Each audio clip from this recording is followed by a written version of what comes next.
Bonjour.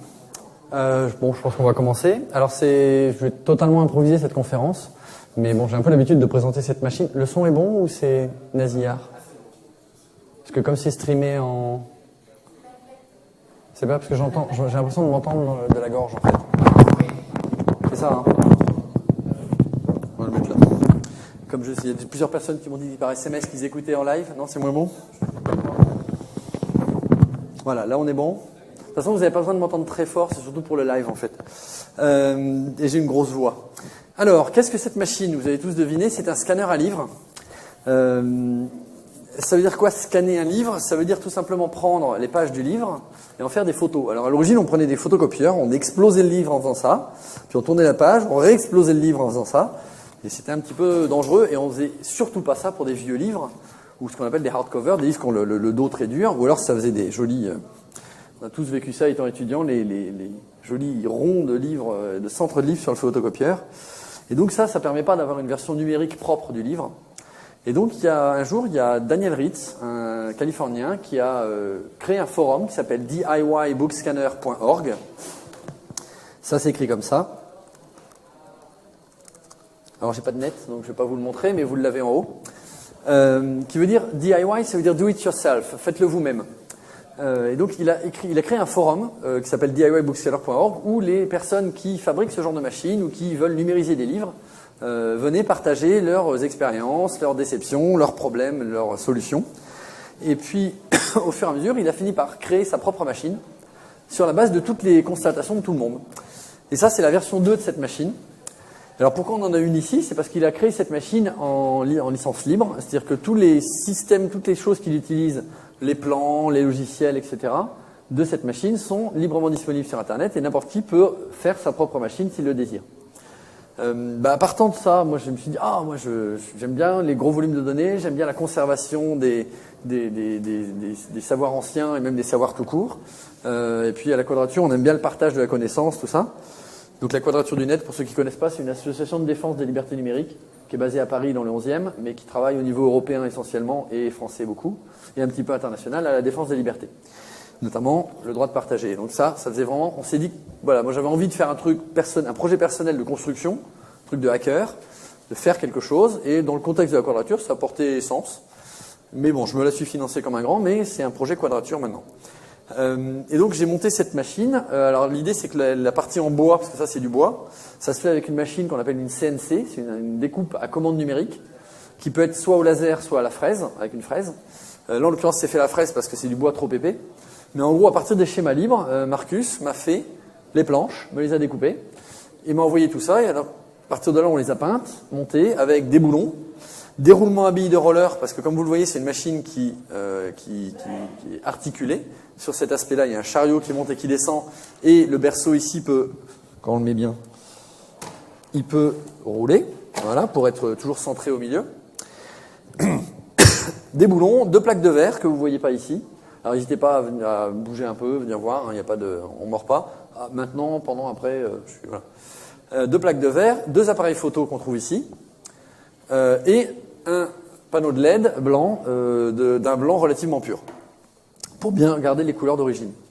Et comment ça fonctionne? Tout simplement, on met dans le berceau le livre que l'on souhaite scanner.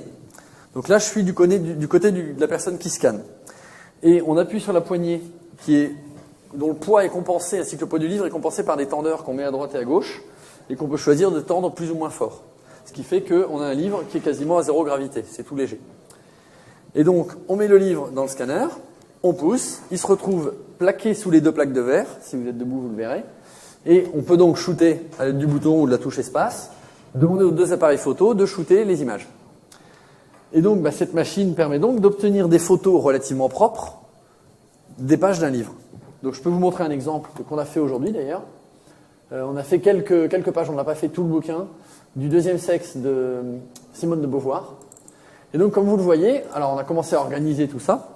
On a un dossier left, un dossier right, pour l'appareil de gauche, l'appareil de droite, qui font respectivement les pages de droite et les pages de gauche. Parce que tout ça c'est croisé. Et donc on voit les photos qu'on obtient.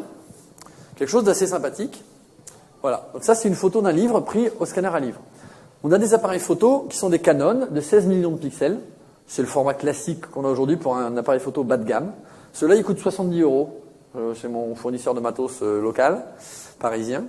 Pièce, donc il y a 140 € d'appareil photo, ce qui n'est pas énorme par rapport à ce qu'on veut obtenir. C'est pas des réflexes, c'est vraiment des compacts, pas chers, bas de gamme, de chez Canon. Alors pourquoi on a choisi des Canon? Parce que tous les appareils photo bas de gamme Canon, ils ont le même logiciel. Et ce logiciel, c'est les fameux menus qu'on connaît tous de notre appareil photo numérique.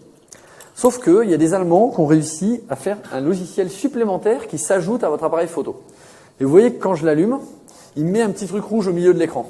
C'est une petite molette d'appareil photo avec marqué CHDK. CHDK, ça veut dire Canon Hacker Development Kit, le kit de développement pour les hackers de Canon, pour les mecs qui bidouillent du Canon.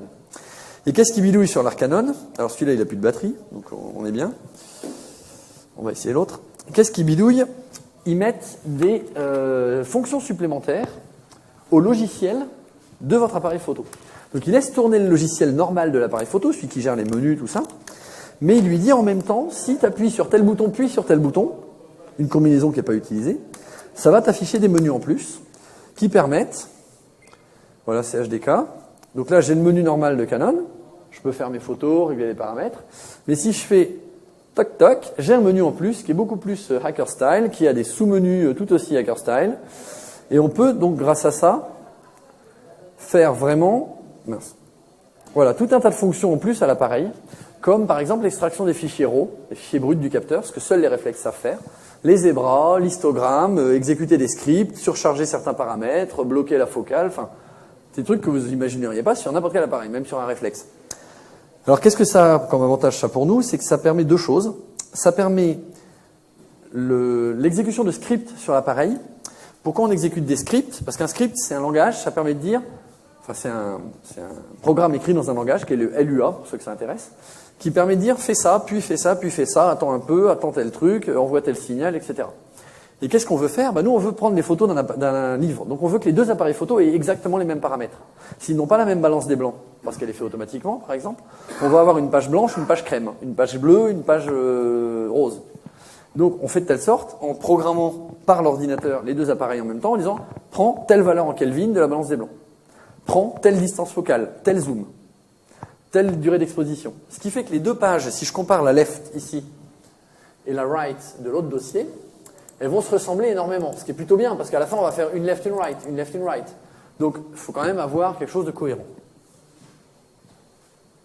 Voilà, là j'ai une left, là j'ai une right. Et vous voyez, elles ne sont pas dans le même sens. Et honnêtement, en termes graphiques, les images sont même définition, tout pareil. Donc, ce script, c'est ça l'avantage. Et l'autre avantage, c'est que CHDK permet aussi, grâce à un logiciel pour Windows, Linux et Mac qui s'appelle PTPcam, de piloter la caméra à travers l'USB. Pas juste de lui extraire ses fichiers, mais de lui dire exécute tel script.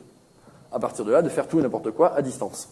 Et donc, on peut, grâce à ça, créer un logiciel qui va nous permettre de industrialiser le process de scan. Parce que c'est pas tout ça d'avoir deux appareils photo, mais s'il faut appuyer sur les boutons de déclencheur quand on est là, on a l'air malin. C'est-à-dire qu'il faut faire ça quand même. On est bien d'accord, on va pas faire ça 700 fois s'il y a 700 pages. Donc, on veut automatiser ça, on utilise l'USB, on utilise CHDK, et on fait un petit programme que je vais vous montrer. On a donc codé un petit programme. Il y en a un autre qui s'appelle Sprites, qui est écrit en Python. Celui-là, il est écrit en PHP Web. C'est le gestionnaire de scanner à livres, un projet multilingue, qu'on a écrit pour l'occasion, qui nous permet de voir la liste des livres qu'on a scannés et de créer un nouveau projet. Un projet, c'est un livre qu'on scanne, tout simplement. Donc là, on voit les derniers livres qu'on a scannés aujourd'hui. On va reprendre, par exemple, le deuxième sexe de Simone de Beauvoir. Première chose qui fait quand on a un nouveau projet ou on édite un projet, il nous demande les métadonnées. Pourquoi? Parce que c'est important quand on a un projet de savoir quel était son ISBN, son titre, son auteur, son éditeur, la date de publication, la langue dans laquelle il est écrit. Le plus important pour nous, c'est le titre, parce que, bon voilà, et la langue, parce que la langue va servir pour l'OCR, la reconnaissance des caractères de la langue. L'autre avantage, c'est qu'à partir de là, on peut chercher sur les plateformes qui mettent à disposition des livres du domaine public ou des livres en numérique, voire des livres de communautés d'échange hors marché de livres, ce que certains osent appeler des pirates. Moi, je ne vois pas le rapport, mais bon. Donc, des gens qui échangent hors marché des livres numériques, on peut chercher dans ces communautés, voir si le livre n'a pas déjà été scanné. Dans ces cas-là, on va dire non, c'est pas la peine. Passe pas une heure à scanner, OCRiser et compagnie un livre s'il a déjà été scanné. Et ensuite, on va aller dans la partie scanner, où là, il va piloter via l'USB les appareils photo. Donc là, il me dit, il cherche les caméras. Il les trouve pas forcément parce que je les ai éteintes. Donc je les rallume. Et on va voir s'il les voit. Ça va être l'effet démo. Donc là, je lui demande de rechercher les appareils photo.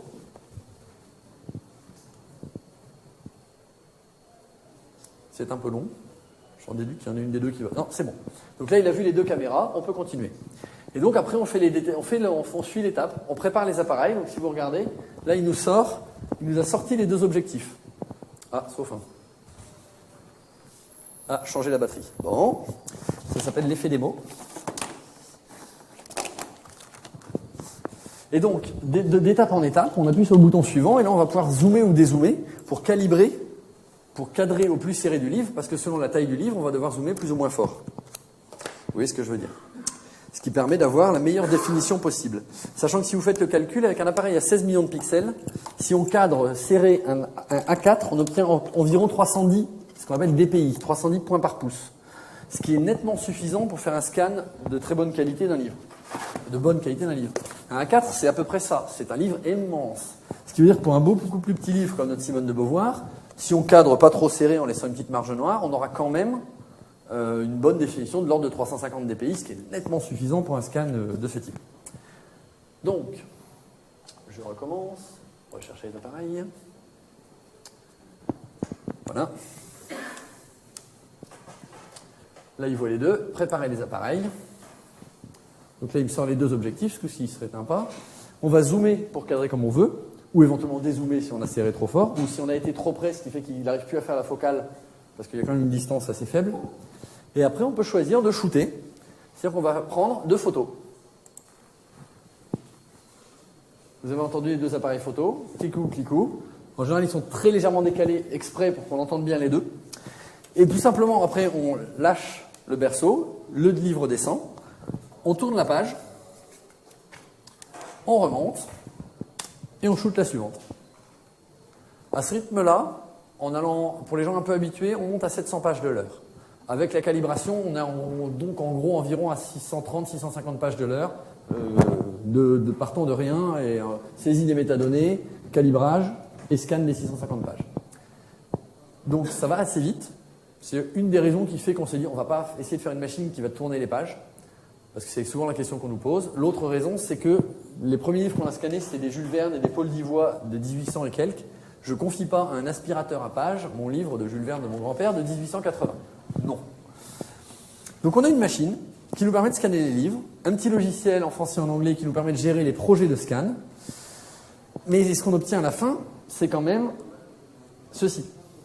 Et ceci, c'est pas terrible, parce qu'il y a une fichier dans un sens, un fichier dans l'autre, c'est un peu la galère. Donc derrière, sur le forum DIY Book Scanner, on a découvert qu'il y a un logiciel que tout le monde utilise, enfin, que quand on veut obtenir une version texte du livre, on va utiliser, c'est ce qu'on appelle un OCR. Sachant que dans le monde du logiciel, souvent les logiciels font beaucoup de choses sans vous le dire. Dans le monde du logiciel libre, on a tendance à dire qu'un logiciel du monde Unix, en général, il fait peu de choses, mais il le fait bien. Et donc un OCR, en vrai, c'est censé prendre une image et en extraire le texte. C'est-à-dire prendre les pixels en forme de A là-bas et dire ça c'est un A. Prendre les pixels qui suivent en forme de T et dire ça c'est un T. Et découvrir le texte à partir, qui devient donc sélectionnable, à partir des pixels de l'image. Sauf qu'en vrai, les OCR commerciaux, ils font beaucoup plus que ça. Ils vont commencer par retourner l'image, par trouver le texte qui est à l'intérieur, enlever le gros bord noir qui est autour, et augmenter le contraste pour en faire une image en noir et blanc. Et ça, dans le monde du livre, c'est pas de l'OCR, c'est du traitement photo. Et donc, il y a un logiciel pour ça. Il ne va pas faire l'OCR, il va nous faire le traitement photo. Et ce logiciel, il s'appelle Scan Tailor, ce qui veut dire le tailleur pour scanner. Et Scan Tailor, que voici, c'est bien que j'ai pas tout, c'est normal. C'est le vidéoprojecteur qui est comme ça. Bon, bizarre. On va le descendre un petit peu, on va le faire rentrer dans la fenêtre. Voilà. Donc Scan Tailor, on lui confie un projet dans lequel on lui a mis à droite, dans son projet, toutes les photos. Notre logiciel de gestion de projet, il est pas mal, il est pas idiot. Il sait qu'il y a un dossier left, un dossier right. Il sait qu'il faut retourner à 90 degrés et à 270 selon si on est à left ou à right, et qu'il faut prendre l'une puis l'autre. Donc on a fait un petit programme qui va nous pré-générer le script Scan Tailor, qui va nous dire voilà, on est prêt, tiens Scan Tailor, voilà ton dossier, voilà ton projet, il y a une page de droite, une page de gauche, 90, 270, etc. Ce qui fait qu'on arrive, on est déjà tout prêt. On arrive dans Scan Tailor, on ouvre le projet, pouf, on a déjà les pages dans le bon ordre, il n'y a plus qu'à. Mais à quoi il sert Scan Tailor? Il sert à faire plusieurs choses. il sert à scinder les pages. Parce que si vous avez scanné un livre sur un photocopieur 2 pages à la fois, il faut qu'il sache éventuellement gérer ce cas-là. Là, c'est déjà précisé, il n'y a qu'une page par image. Ensuite, il va essayer de redresser. Il voit que là, on a, parce que les appareils photo ne sont jamais bien en face, il y a toujours un petit angle, et puis ça peut être un skewing aussi, un petit effet trapézoïdal. Et donc, il cherche à corriger ça automatiquement. On peut le passer en manuel, mais par défaut, il le fait en auto. Ensuite, une fois qu'il a redressé l'image, il va chercher à sélectionner le contenu pour évacuer tout le reste. Vous voyez que là, il nous a fait un joli cadre bleu pour dire le contenu pour lui, c'est ça. Là, il y a beaucoup d'intelligence. Honnêtement, ce programme est extrêmement intéressant, extrêmement puissant, rien que pour ça. Et la dernière étape qu'il fait, c'est qu'il va définir une petite marge autour pour dire j'ai trouvé le contexte, mais autour, je définis une marge donnée qui permet d'avoir un livre avec un petit espace autour. Et une fois qu'on a fait ça pour toutes les pages, donc ça, on le fait avec le petit bouton play, là, on fait les 5 premières étapes. Qu'est-ce qu'on obtient? On obtient, vous voyez, je vais le mettre à sélectionner le contenu, on obtient des pages des livres prêts à être extraites. Donc nous, généralement, on fait ces 5 premières étapes et on regarde le bleu s'il est bon. On voit qu'il n'a pas débordé, il n'a pas cru qu'il y avait du texte à l'autre bout, donc je fais un grand carré bleu. Sinon, s'il le fait, on prend la feuille et on lui dit, tiens, t'es en auto? Non. En manuel, moi je te dis, toc, il faut prendre ça en fait. Et une fois que ces 5 étapes sont faites pour tout le livre et qu'on a corrigé vite fait, vérifié vite fait que ça se passait bien, donc les 5 premières étapes, on les fait, on clique et on s'absente. On fait autre chose, on prend un café, on boit un coup avec des copains, on sort, voilà. On revient, il a fini, on vérifie vite fait les zones bleues, et là on lui dit, sorti. Et qu'est-ce qu'il va faire? Il va prendre la plus grande de ces zones bleues, il va considérer que c'est la taille du livre. Et il va appliquer toutes les pages du livre dans cet espace graphique, et il va contraster l'image en noir et blanc, sauf s'il y a des images qui ne sont pas du texte, auquel cas il va les mettre en couleur ou en nuance de gris, selon si elles sont en couleur ou en nuance de gris, et il va vraiment faire des zones dans le texte. Et donc là, on voit qu'il nous a sorti, pour la page 66 du deuxième sexe, une version en noir et blanc de cette photo. Et vous imaginez bien qu'à partir de là, un OCR qui doit sortir le texte, excusez-moi, qui doit sortir le texte de ça, ça va être du billard pour lui. Et donc, on va ensuite passer à l'OCR. Et donc, je vais vous montrer, on a pris la page 4 tout à l'heure, on a fait l'OCR. C'était la biographie, en l'occurrence, de Simone de Beauvoir. Donc, Scan Taylor, il prend le dossier book, il prend pas le dossier right et left, parce que notre logiciel lui dit plutôt, je te mets un dossier book dans lequel je t'ai pris un fichier de left, un fichier de right, un fichier de left, un fichier de right, comme ça, Scan Taylor est content. Et donc Scan Taylor, lui, il écrit dans booktif des images au formatif, noir et blanc, qui correspondent au scan des pages. Et je peux vous montrer donc la page 4. Voici son texte. Et la version passée à l'OCR, voilà. Donc vous comprenez bien qu'ici, là, je ne peux pas sélectionner, c'est des pixels. Je ne sais pas si je peux zoomer, mais voilà. Voilà, donc là, on voit qu'on a des pixels blancs et des pixels noirs, et le texte qui en a sorti, le voici. Et donc là, on voit que l'OCR, ça marche relativement bien. Quand on a un livre bien scanné, avec une bonne typo, une feuille bien blanche, et pas de problème de transparence, c'est du billard pour l'OCR. C'est un logiciel qui marche vraiment bien. C'est de l'intelligence artificielle, c'est complexe, mais ça marche très bien. Alors on voit qu'il y a des petits soucis. Il a oublié un espace ici, il a mis un espace en trop ici. Il y a 2-3 trucs qui ne marchent pas. Mais ça, globalement, c'est quand même du 99% de réussite. On a des petits trucs, genre les paragraphes, il met 2 lignes vides ici. Et à la fin de ligne du livre, il nous met un retour chariot. Donc il faudrait qu'idéalement, on enlève ces retours chariots, qu'on enlève les tirets de césure ici, en fin de ligne, parce que autobiographie, contradiction, c'est un seul mot à chaque fois. Donc nous, on a pris le postulat de dire, il y a peu de chances qu'il y ait un peut-être, qui se transformerait en peut-être tout attaché, ce qui est une faute d'orthographe. Il y a beaucoup plus de chances que ce soit de la césure. Donc si on a un tiret en fin de lettre, en fin de ligne, on les enlève. En pratique, ce qu'on fait, c'est qu'on commence par scanner tout le livre pour voir si on a beaucoup des tirets en fin de ligne. Si on a très très peu, c'est une question de proportion, de pourcentage, on va considérer que le livre n'utilise pas la césure. Parce qu'il y a des mauvais livres qui n'utilisent pas la césure. Ce qui fait que ceux-là, comme on sait qu'ils n'utilisent pas la césure, on va garder les tirets en fin de ligne. Donc dans ce cas-là, il y a des césures, on enlève les tirets en fin de ligne, on enlève tous les retours chariots, on va obtenir des paragraphes tout faits. Et ça, on a encore utilisé un autre logiciel qui s'appelle GUI Prep, qui fait la préparation d'un fichier texte quand il sort de l'OCR pour corriger tout un tas de problèmes connus selon la langue et selon le type de livre dont on parle. Et à partir de là, on va pouvoir obtenir un fichier EPUB si on le désire. Et donc, je peux vous montrer un exemple, si je l'ai, c'est pas sûr de l'avoir. dans les tout premiers qu'on a fait, parce que là je les ai pas tous ici. Jeu d'Alan, je l'ai pas. Non. Si. Alors on va attendre un peu parce que c'est une vieille machine, donc LibreOffice va mettre du temps à booter. L'idée c'est qu'à la fin on obtient un document, une suite de fichiers texte qu'on peut relire par un humain, parce que typiquement il reste toujours quelques fautes, un i qui a été lu comme un 1, un numéro de page qui traîne, des choses comme ça. Une fois qu'on a fait cette correction, qui peut prendre un peu de temps, on obtient donc un document, là en l'occurrence un document LibreOffice, dont on a fait en l'occurrence un EPUB, qui est un livre numérique au format texte. Et donc là, si je regarde, là c'était un autre livre qu'on avait fait, qui était de John Brunner, La planète folie, et on a le livre complet. Je sais pas pourquoi il veut pas ce genre de choses, mais bon. Et donc ça, c'est tout le process. Mais en pratique, on n'est pas obligé de faire tout le temps tout le process. C'est un des trucs sur lequel on est parti, c'est qu'on a cherché à industrialiser le processus de scan via ce scanner, mais il y a des livres, on se contente de garder les originaux JPEG, parce qu'on sait qu'ils sont demandés, mais on va pas avoir un intérêt transcendant à en refaire une version EPUB. Ou c'est du vieux français, ou oui, des raisons tout à fait valables. Il y en a d'autres, c'est genre une BD. On a scanné, par exemple, c'est une petite histoire assez drôle, une bande dessinée des éditions Gallimard NRF. Donc pour ceux qui connaissent, c'est très noble. C'est très prout-prout, si je peux me permettre l'expression. Sauf qu'ils ont fait, en 1938, ils ont publié une bande dessinée d'un certain O. Soglo, dont je n'arrive pas à retrouver de traces pour l'instant. Et quand on leur a écrit, ils nous ont dit « Mais attendez, monsieur, la NRF n'a jamais publié de bande dessinée, voyons, un petit peu de sérieux. » Sauf que nous, on l'a scanné. Et comme c'est une bande dessinée, on n'a pas besoin de la passer à tout ce process d'OCR. Donc je peux vous la ressortir. Ça, c'est tout ce qu'on a scanné depuis la création de... Voilà. Donc là, on a le livre. À l'origine, on scannait sur un... À cette époque, là, c'était assez ancien. On ne scannait pas sur un torchon noir. C'est une housse de lit, mais sur un torchon à carreaux. Et c'était une grosse bourde, parce qu'en fait, Scan Taylor croyait qu'il y avait du texte là. Donc ça, c'est tous les trucs qu'on a appris au fur et à mesure. C'est comment on fixe les appareils, comment on fait les batteries, quel type de lampe il faut, et pourquoi il ne faut pas mettre un torchon à carreaux rose et blanc. Et donc ça, c'est les originaux de la Gallimard. Comme vous voyez, c'est assez joli.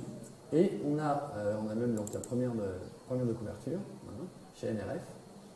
Et la dernière. Pour la dernière de couvre, il y en avait une, celle-là, je crois qu'il expliquait que ça a été imprimé en avril 1938 à Abbeville, dans la Somme. C'est chez moi, ça. Et donc nous, à la fin, avec le Scan Taylor, on a obtenu un bouctif qu'on a fait en PDF, donc là, le book.tf, PDF, qui est un petit PDF tout simple, qui contient tout simplement, voilà, la bande dessinée de la NRF. Et donc, s'il y en a qui s'intéressent, je peux vous passer le fichier. Et donc voilà, pour ce genre de projet, on n'est pas obligé, on s'arrête à Scan Taylor. On a un autre projet où, par exemple, quelqu'un qui passait un concours et qui nous a dit voilà, j'ai un livre de sciences politiques, je voudrais avoir une version texte pour pouvoir chercher dedans. Je n'ai pas besoin qu'on fasse la correction d'OCR. On a juste besoin d'une version texte à l'arrache. On a scanné, Scan Taylor, OCR, on s'est arrêté là. Et donc l'idée, c'est qu'on a commencé à se dire bon, d'un livre à l'autre, on va avoir des besoins très différents. Une chose est sûre, dans tous les cas, on garde les originaux JPEG. Parce qu'on n'a pas mieux et que c'est la meilleure source qu'on ait. Donc dans ce petit NAS qui est ici, c'est ce qu'on appelle un NAS, c'est un disque dur accessible en réseau. C'est un petit NAS Netgear à 2 disques, il y a 2 disques de 3 Teraoctets. On sait qu'on va pouvoir mettre environ entre 3 et 6 000 livres dans les formats natifs. C'est-à-dire les images JPEG issues du cul de l'appareil photo. Et ça, on les garde. On en fait une copie sur un serveur sur Internet. Alors pourquoi on s'est dit on va en faire une copie sur un serveur sur Internet? Déjà pour avoir un backup. Puis on s'est dit tout ce qui suit, ça n'a pas besoin d'être à côté de la machine. Le Scan Taylor, n'importe qui peut le faire n'importe où. L'OCR, n'importe qui peut le faire n'importe où. La correction de l'OCR, a fortiori, ça se distribue, ce genre de processus. Et donc on a fini derrière par faire un dernier programme. Donc ça, c'est le gestionnaire de scanner à livre qu'on a vu tout à l'heure, qui tourne. Il est vraiment ici pour faire tourner le scanner à livre sur la machine. J'ai pas de net. Il y a moyen d'avoir du net, vous pensez? Le pouls pour le capte d'ici?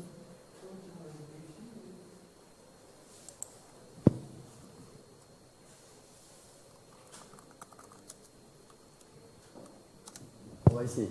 Et donc sur biblio.bookscanner.fr, qui est le site du Bookscanner, www.bookscanner.fr, c'est le site de cette machine, où on annonce notamment, vous verrez les rendez-vous qu'on fait de manière régulière.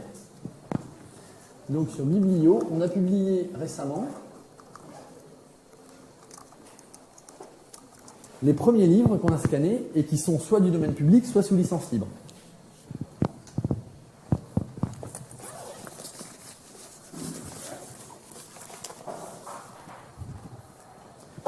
Et donc là, on voit que ça ne marche pas. Voilà. Donc on voit qu'on en a 4. On a la renaissance des communs, un décodeur, un manuel de lockpicking et de lutte anti-lockpicking et d'espions allemands des années 50. Le Jules Allen de Paul Divois. Il n'y a pas le Jules Verne parce que je ne l'ai pas encore mis en EPUB, je ne l'ai pas mis là-dedans. Et les mémoires de Jeanne Avril, qui est la muse de... je ne sais plus, cet artiste peintre de Montmartre des années... Toulouse-Lautrec, merci. Qui est la muse de Toulouse-Lautrec et qui s'est élevée dans le domaine public en janvier dernier. Donc on a scanné ses mémoires et on les a mis à disposition. Donc là, on voit qu'on a la partie publique. C'est ce à quoi on peut accéder quand on est anonyme. Si on fait partie des gens à qui on scanne régulièrement, on va pouvoir accéder à tous les livres qu'on a scannés, tous les JPEG originaux auxquels qu'on a stockés ailleurs sur le net. Yes.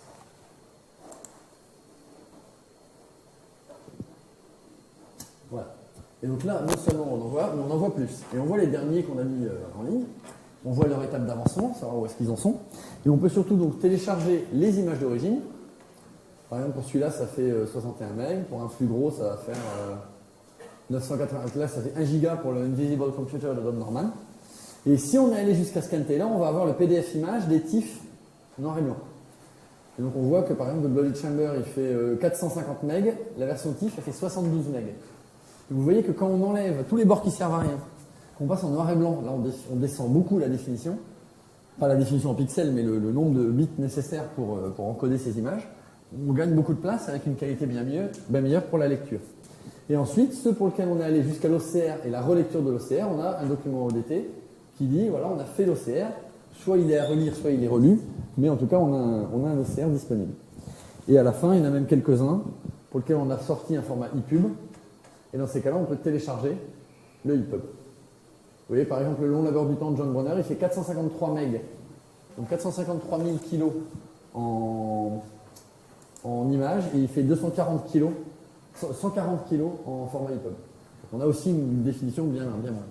Et donc ce service en ligne, il permet de télécharger ce qu'on a mis à disposition aux gens qui ont un compte, honnêtement n'importe qui pour en avoir dès qu'ils le demandent gentiment, soit permettre derrière de collaborer sur l'évolution de ces projets. Parce que l'idée, c'est que si on a, je sais pas, on a envie, on a plusieurs de se faire la relecture de l'OCR des The Inmates Are Running the Asylum, qui est un excellent livre de design d'interface utilisateur que je recommande très chaudement aux développeurs en tout genre, on dit on l'a scanné, on va le passer à ScanTailor. Et donc sur cette machine, peuvent accéder un certain nombre de gens sur un espèce d'écran où ils voient ScanTailor travailler. Et comme c'est un serveur sur Internet, il a tous les fichiers sous la main. Et surtout, il a beaucoup de capacité de calcul, donc ça va très vite de lancer ScanTailor dessus. Et puis surtout, on peut le lancer et puis s'en aller. Puis on revient le lendemain si on a envie, puis on relance l'étape suivante, on prend 5 minutes pour vérifier le livre, etc. Et donc grâce à ça, on peut se distribuer entre nous la charge de calcul et de travail éventuel sur les projets sur lesquels on a envie de participer. Et ceux auxquels on n'a pas envie de participer, ils restent là. On a les fichiers d'origine, originaux, c'est très bien. Si un jour ça intéresse quelqu'un, il peut, s'il veut, prendre 10 minutes pour faire le projet ScanTailor. Et voilà. Là, c'est là où on en est aujourd'hui. Alors, tout ça, ça évolue tout doucement. Ça fait 1 an que le projet a démarré, en janvier dernier, en novembre 2012, en l'occurrence. Et depuis janvier, non, c'est 1 an ? Oui, non, on a commencé à monter la machine en janvier 2013 et on a commencé des séances publiques de scan en novembre 2013. Et donc, depuis le 1er janvier, un mercredi sur 2, on est dans le local de la Quadrature, de 18h à 22h, et on fait une séance de scan. Donc typiquement, tout ça c'est annoncé sur le site du Bookscanner. Ah oui, dernière étape, une fois qu'on a nos livres ici, tous ceux qui sont du domaine public, on doit encore coder cette étape-là, mais on en a une bonne partie. On va les envoyer sur le site archive.org, qui est le site d'une fondation américaine qui vise à conserver toute la connaissance et à la mettre à disposition au grand public. Donc notamment, ils ont des archives de toutes les pages web de l'humanité depuis toujours, quasiment. Ça s'appelle The Wayback Machine, la machine à voyager dans le temps. Vous pouvez aller sur archive.org, vous le verrez. Oui, on peut le dire.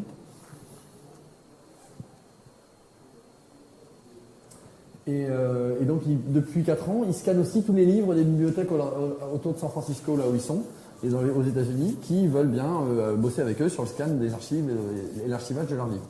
Et ils mettent à disposition à tous les internautes tous les livres du domaine public.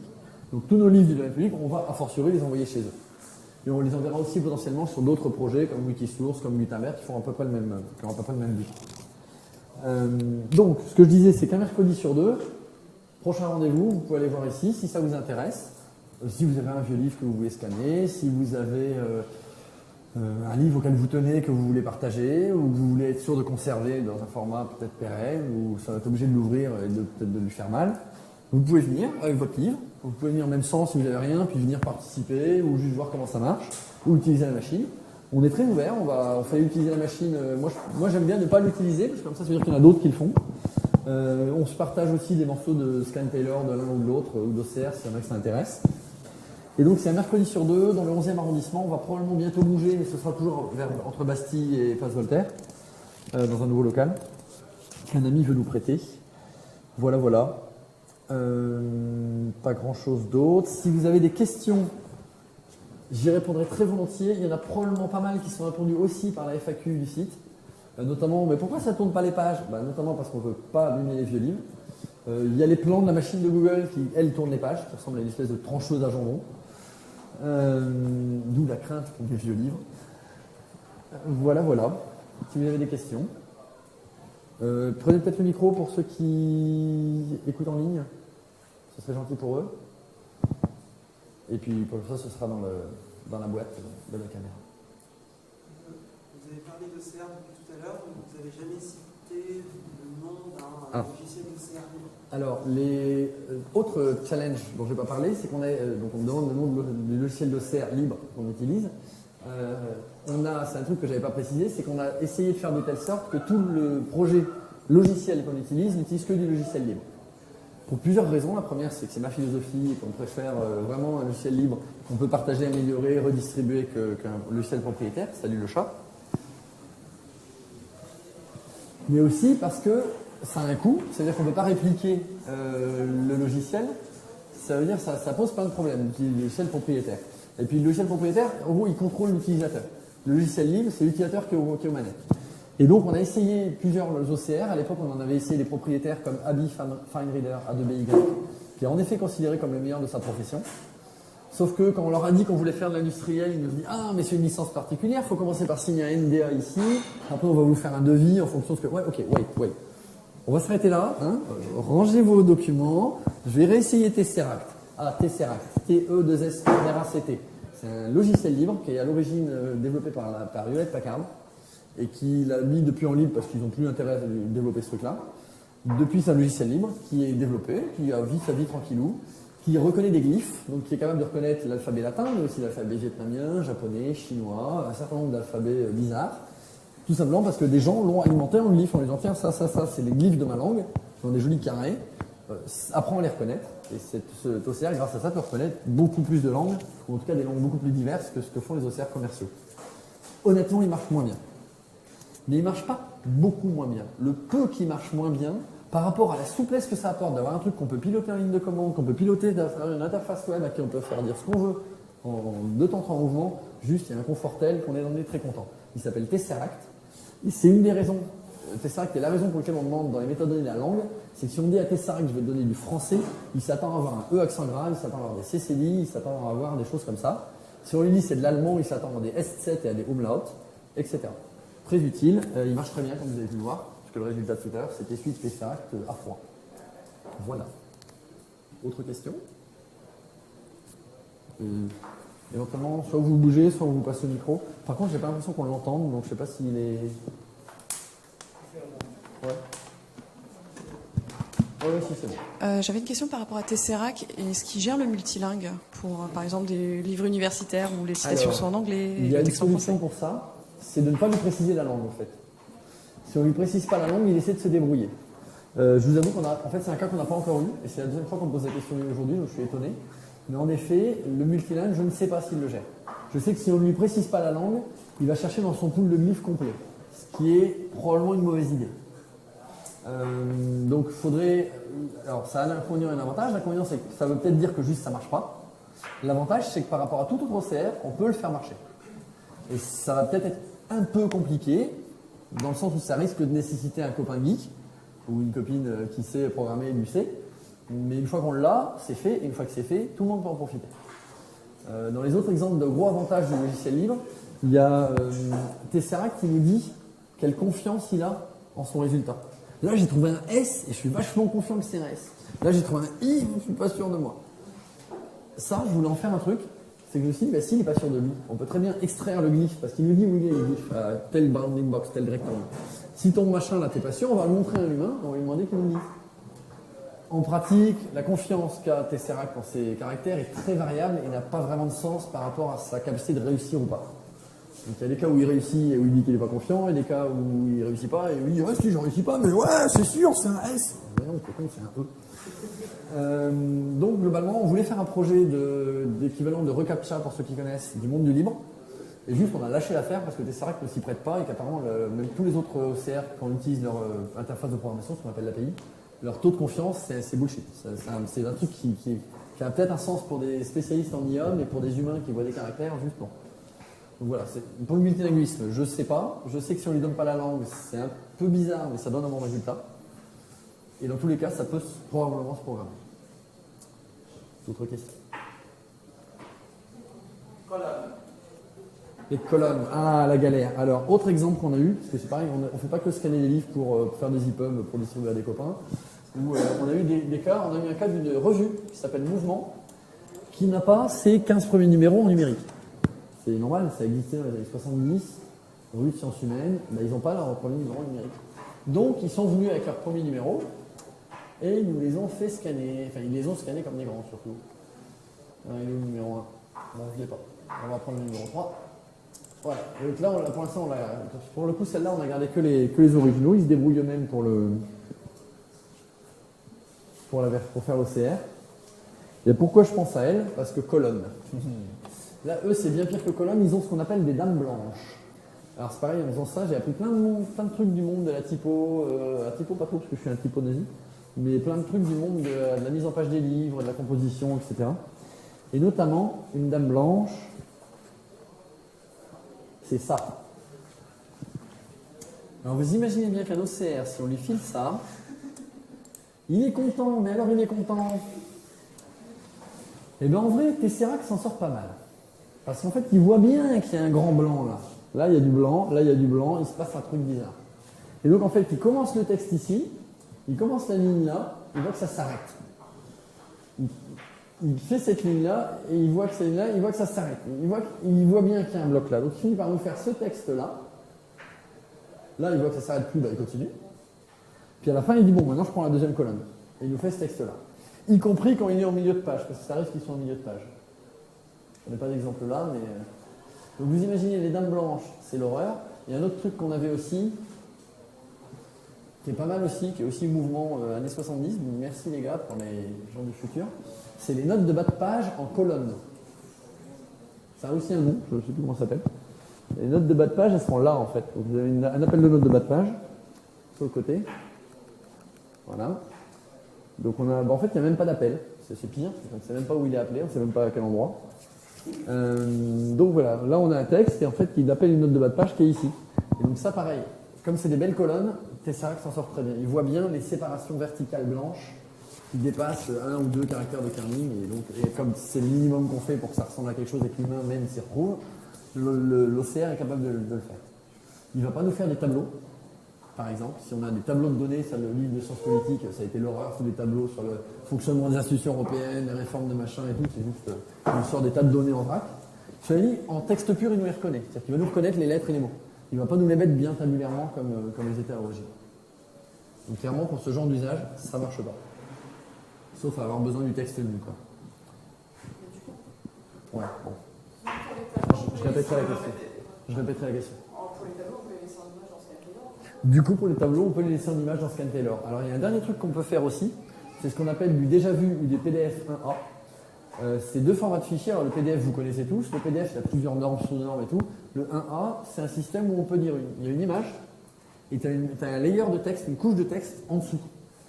Et ça, c'est le format déjà vu, D-E-J-A-V-U, qui n'est pas du français, je crois que c'est un peu russe, à confirmer. C'est un format de fichier semblable au PDF, dans lequel on a aussi cette notion d'une image avec une couche de texte derrière.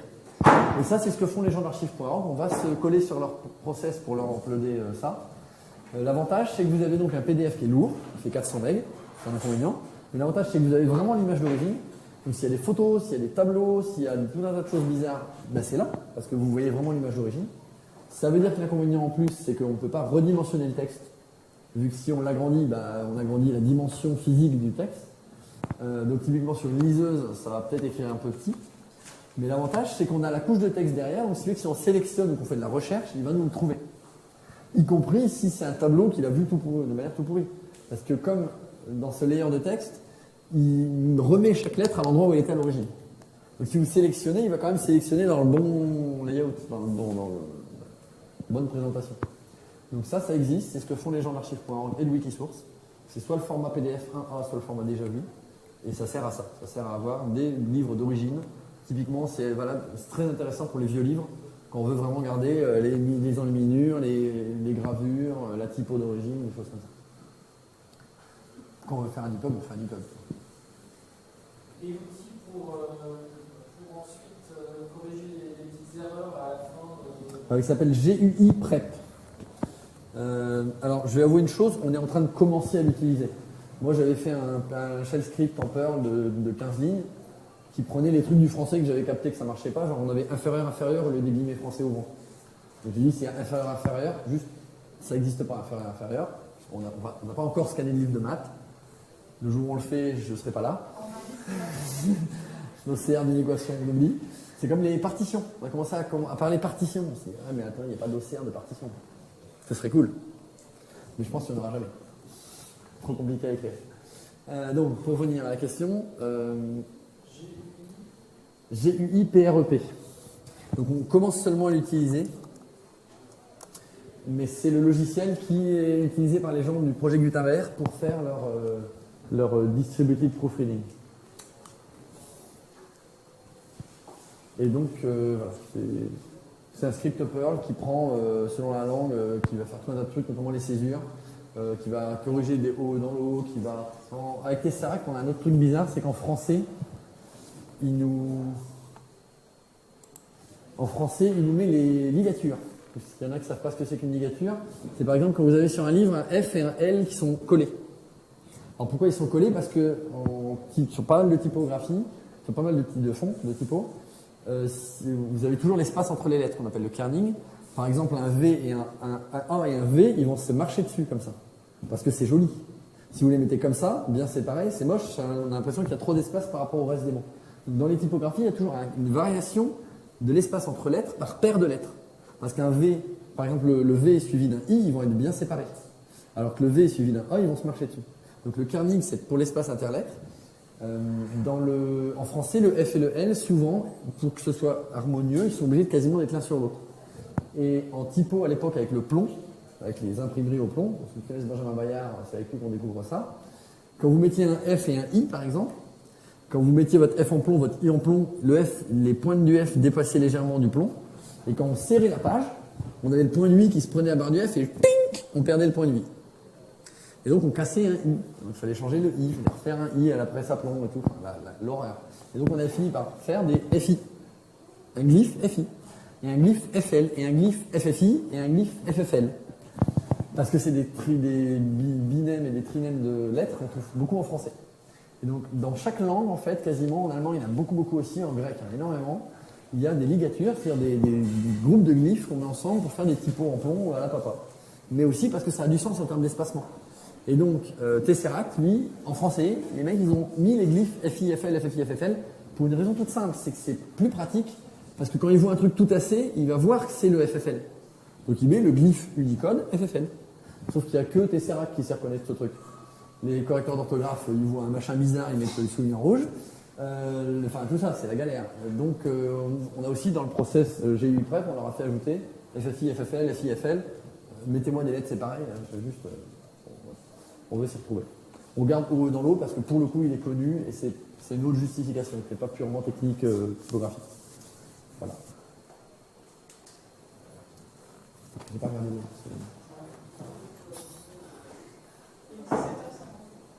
18. D'autres questions? Donc n'hésitez pas à venir un mercredi si vous êtes parisien. On aime bien trimballer la machine. Elle a déjà fait Amsterdam, Hambourg, Nancy. Elle ira peut-être à Brest un jour. Ça se négocie. Voilà. Donc si vous voulez la voir, elle est un mercredi sur 2 au local de Quadrature. Enfin, elle y est tout le temps, mais il y a des séances publiques un mercredi sur 2. On va probablement la déplacer bientôt, donc on va très probablement en faire plus souvent. Voir s'il y a des habitués qui viennent souvent, on leur filera les clés. Parce qu'on va avoir un petit local près de Bastille, espérons-le, au moins jusque mars. Donc voilà, à profiter. Voilà, je vous remercie. Merci à vous.